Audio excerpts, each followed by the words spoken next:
would like you all to close your eyes. And make sure they're really shut tight. I can see a few of you trying to sneak those eyes open. And take a really deep breath in. And I want you to be brave now. And put your hand up if you've ever felt lonely.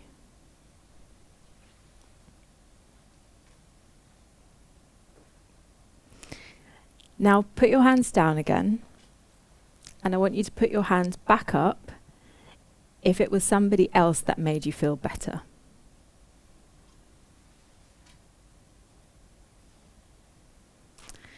Now put your hands down and open your eyes. Now I've asked a lot of different rooms that question, and there's always a load of arms that go up in the air.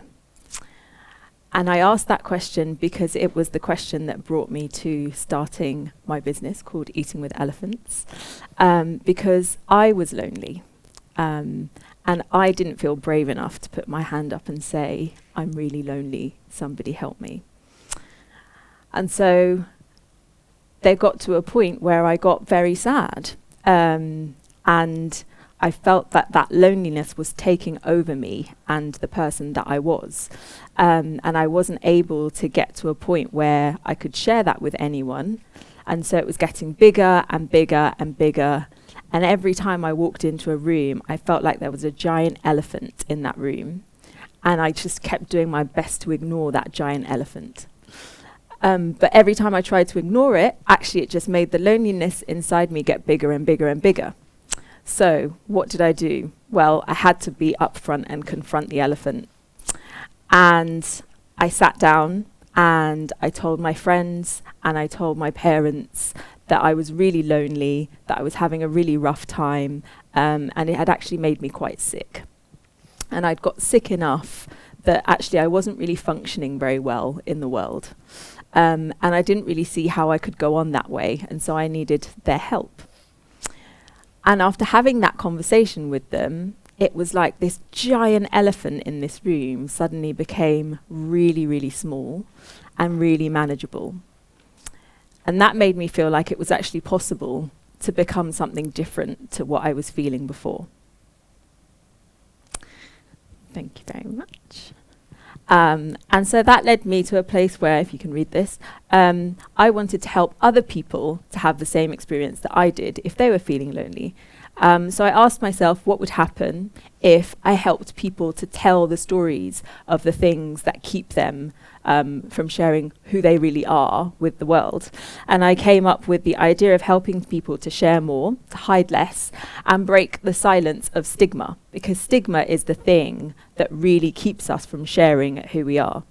Stigma is being afraid that someone is going to think that you're a bad person if you share that you're not feeling very well.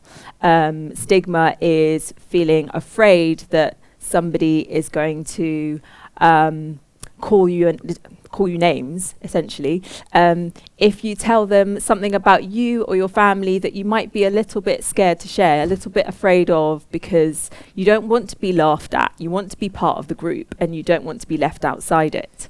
And I think that the more we can share those things about ourselves, the less we allow stigma to be a giant elephant in the room and become something that's small and manageable. And for me, it's a bit like building a muscle in the gym. We've all got the ability to be our best selves. We've all got the ability to connect with each other and have fun, and stop things like bullying and name calling from happening. But to do that, what we need to do is be brave, to put our hands up, even if our eyes are open, not just when our eyes are closed. And so that's what Eating with Elephants helps people to do. And this quote has kept me going in my mission to help people to share more. Because if you have a story inside you, it's like having a ball of light that is just kept inside your chest. And the moment that you share that story with the world, everything gets brighter. Everyone around you gets to witness this really amazing thing. So why would we keep that inside? Mainly because we're scared. And that's why I get people to answer that question of whether or not they feel lonely with their eyes closed. Because if you feel like no one else can see you talking, sometimes it's a bit easier to share your truth. But once you've done it, I know that you've done it because I can see you doing it. And now we all feel like we're in this together, right? Yeah. So, moving on. The first thing that I have learned from running Eating with Elephants and having dinners with total strangers, I bring them all around a table together, and we sit and we talk and we eat, which sounds really simple, but actually sometimes the simplest things are the most powerful things. We talk about an elephant in the room at each dinner, and that can be anything from loneliness to shame to guilt or feeling jealous about something. It could be anything at all that we are too scared to talk about generally in society, and you get to come to this really safe space and have a conversation about it and tell people the things that you might be too scared to tell them otherwise. And the first thing that I've learned about that is that it's important for you to own your story. So it might be unconventional as someone in business to go in and tell everybody, I'm doing a big speech and I'm going to be on stage, but you know what? I'm really, really nervous about it. But actually, if you just own that and you're really kind of honest about it, people tend to connect with you more because they know that you're being real with them. And I'm sure you guys are real all the time. And that's something to keep with you as you grow older, because it will get harder to be more and more real, because the world will be telling you to hide more and more and more of yourselves. So if you take anything at all away from today, it's keep being who you are and don't feel embarrassed about sharing that with the world. The second thing is to know your purpose. So what is it that you're doing and why are you doing it? So for me, it was I needed a way to help myself to feel better about being ill, to feel better about being lonely, and to feel better about being distanced from my family and my friends. And being able to do that made such a big difference in my life just by having conversation, that I was determined to help other people to be able to have conversations that could change their lives in the same way. And that keeps me going. So I've worked with people from all walks of life, people who are really successful in top CEO jobs. I've worked with people who are work in restaurants, in bars, etc., with homeless people, all sorts of people from every walk of life. And the thing that always makes me excited and keeps me fulfilled in what I do is that each of those people has a story to tell, and the minute that they can tell that story, it just is like a weight that's been lifted off them, and the more I can help to do that, the better the world will be, I think. And the next thing is to dare to be different. It's really easy to be grey. It's really easy to just try and fit in. And I'm sure, you know, when you're with your friends, you want to be listening to the same music as they are. You know, you want to be sharing everything that you share with them on social media, etc., so that you can be part of the group. And it's great to be part of a group, but there's nothing wrong with being a little bit different. So if you like to wear really bright coloured clothes like I do, couldn't really get more brighter than this. But if you like to do that, then go ahead and do it, and don't feel like you have to turn up in, you know, a grey suit just because it's a business event and everybody else is dressed in a grey suit. I used to have to wear very, very dark, boring colours all the time to work, and I just decided, you know what, I'm not going to do that anymore, and I've been a happier, brighter person ever since. So don't let the world kind of take away all the things that make you an individual. Try and keep true to who you actually are yourself, and you'll find it a lot easier to connect with people because they'll recognize the authentic person that you are. And the next one is to embrace your elephants. And your elephants are all of those things about yourself that you might find a little bit embarrassing, or that you might find a little bit scary to talk about. So my particular elephant that has always been the thing that I've carried around with me is that when I was younger, my family ended up homeless. And so for many years, I didn't really have one fixed home. I had to move schools a lot. And if you've ever had to move school, it's not a very comfortable thing to do. It's not fun. You have to make all new friends again. You have to find your way. And life is quite difficult, not knowing what's going to happen from one day to the next. And it never really made me feel like I was the same as everybody else. I wasn't the one who had lots of friends coming around and playing in their house because I didn't really have anywhere for them to come to. And I felt a real determination to try and get myself to a better place in life because of it. But I didn't tell anyone about it because I was really ashamed of it. And it was something that in my family we just didn't want to talk about. And so we just kept it hidden. And so that became like a really big part of myself that I had to keep hidden all the time. And the problem with keeping parts of yourself hidden is it takes so much energy to hide one thing that the rest of you doesn't shine quite as brightly. And if only I had had the strength and could be brave enough to share that with people, I think it probably would have helped me out a lot earlier than it did when I eventually managed to talk about it as an adult. So it doesn't really matter what it is that you feel insecure about or that you feel scared of sharing or might be a little bit embarrassed about. If you can be brave enough to tell even one person, think about that one person that you trust the most, that is like a really constant source of energy and positivity in your life. If you can tell even just that one person, that's going to help things feel a lot less huge and imposing in your life. And the next one is to be kind to yourself, because it's actually really hard being alive right now.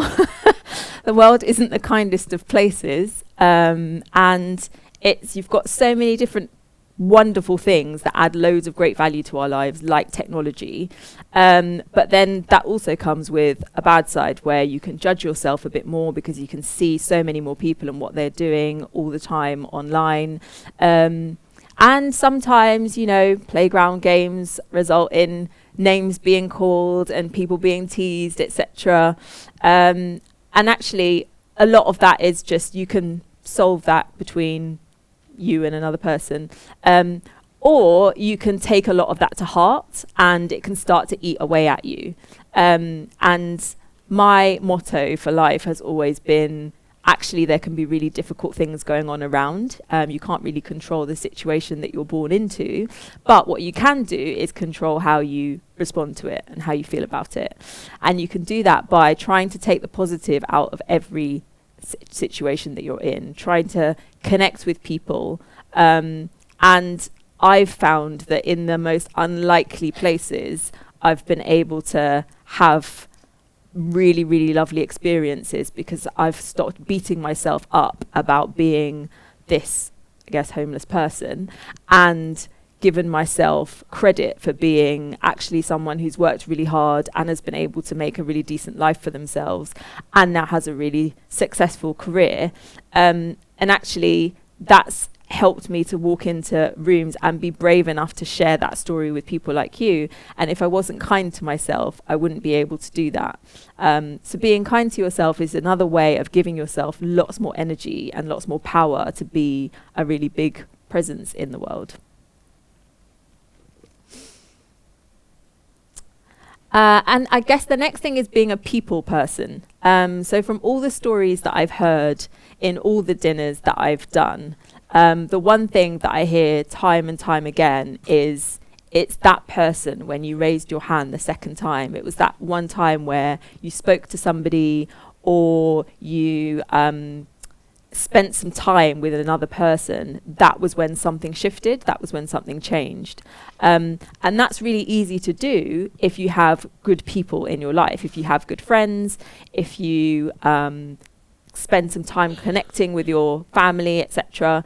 But if you don't do that, if you don't make those connections in the first place, then there isn't really anyone around when you're feeling low.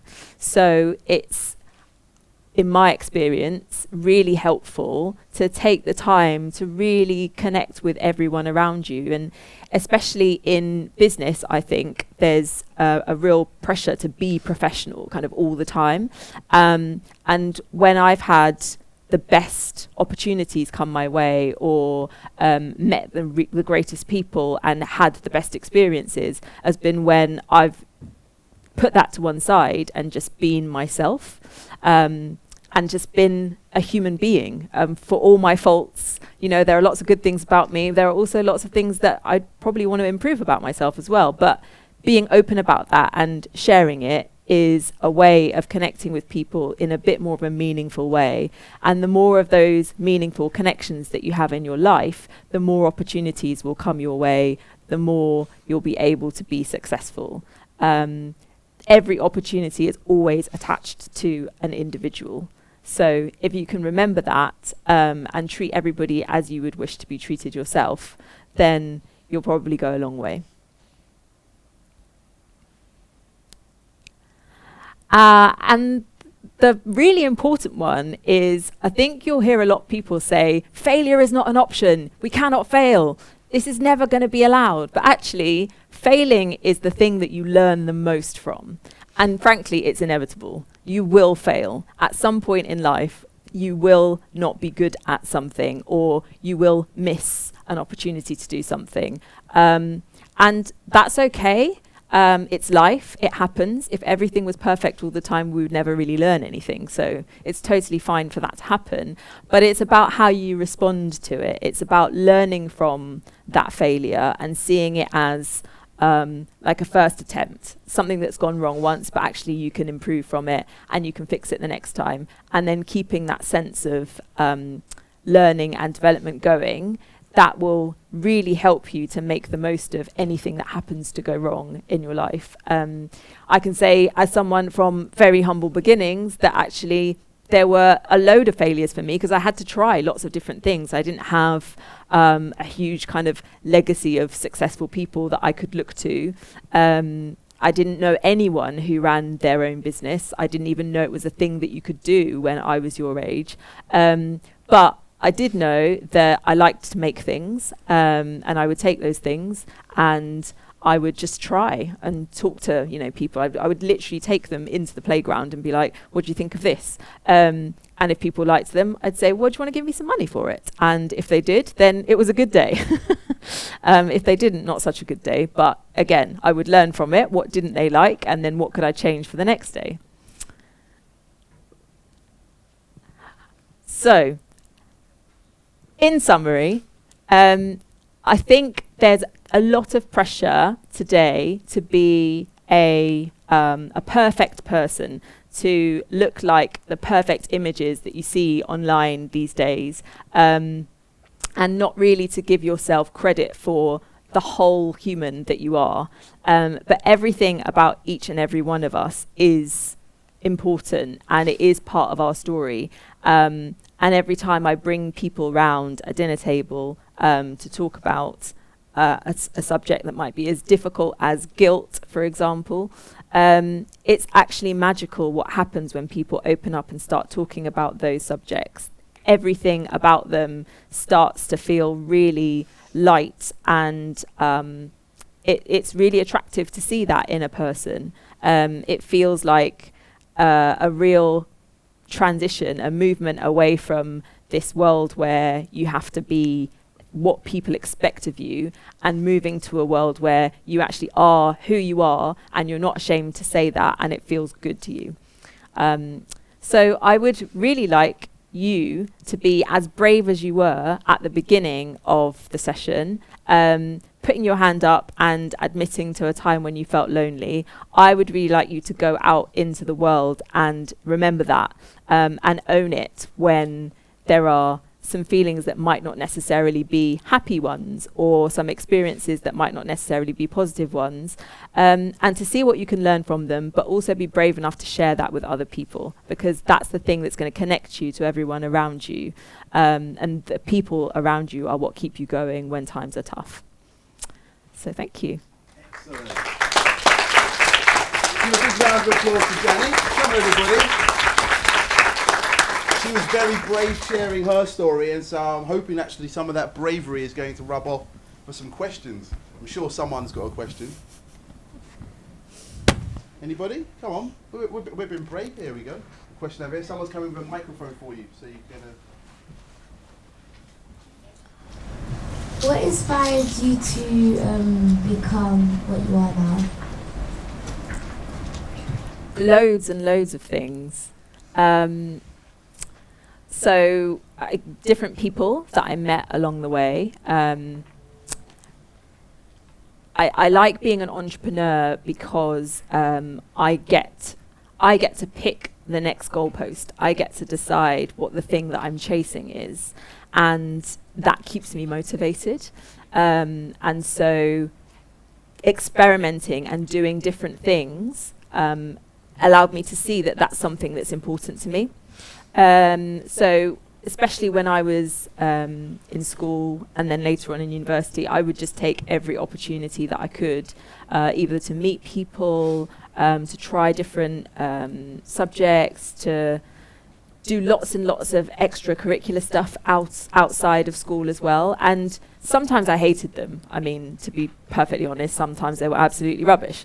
But there were lots of times when I would find something that I would think, this is great, I really want to do this. And then I would just kind of keep those things in mind and try and move my life towards doing more of those things. And that's exactly what I've done as an entrepreneur as well. Try things out. If you fail, you just learn from it. And if you succeed, then you've got a chance to have more of that in your life.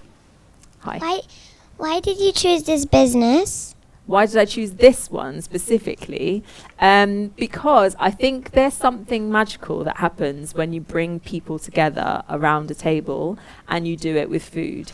There's conversation that you can have like this or one-to-one, but there's a different vibe that comes when you sit around a table in a circle and you eat together, you share an experience together, you know that it's going to be difficult, but you're in it together as a group and you help each other to be brave. And I think there aren't that many opportunities in life that you get a whole group of cheerleaders kind of helping you and saying, we can be brave and we can do this together. And so that's why I wanted to create something that did that. Excellent.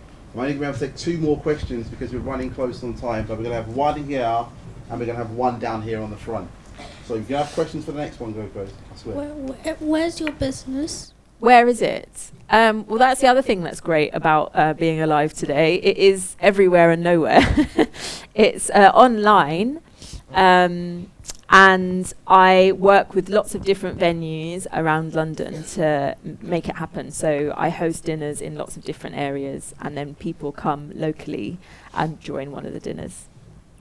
Excellent. The microphone's whizzing its way around for you. When you were young, how were you able to control your emotions? Wow, that was a deep question to end on. How was I able to control my emotions? I think